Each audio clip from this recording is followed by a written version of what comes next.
ஆரா YouTube channel அன்பர்களுக்கு வணக்கம். நமது யூடியூப் சேனலை சப்ஸ்கிரைப் செய்த அனைவருக்கும் முதலில் நன்றியை தெரிவித்துக் கொள்கிறேன். நாம் இந்த வீடியோவில் என்ன பார்க்க போனோம்னா, 108 திவ்ய தேசத்தில் முதன்மையானதும் பூலோக குணம் என போற்றப்படுவதுமான ஸ்ரீரங்கத்தில் வசந்த உற்சவமானது வெகு விமர்சனம் நடைபெற்று வருது அப்படிங்கிறத நம்ம வீடியோக்களில் பார்த்து வந்துட்டுருக்கோம். இன்று நம்பெருமாளோட வசந்த உற்சவத்தோட 7ஆம் திருநாளானது வெகு விமர்சையாக கொண்டாடப்பட்டதுங்க.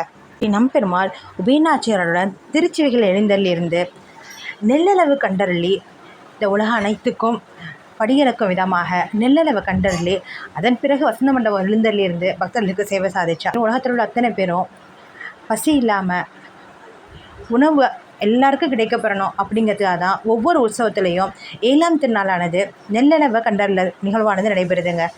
அந்த நெல்லளவு கண்டருளக்கூடிய அந்த நிகழ்வை இந்த வீடியோவில் பாருங்கள்.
இந்த வீடியோ உங்களுக்கு பிடிச்சிருந்ததுன்னா லைக் பண்ணுங்கள், ஷேர் பண்ணுங்கள், சப்ஸ்கிரைப் பண்ணுங்கள். தேங்க்யூ ஃபார் வாட்சிங்.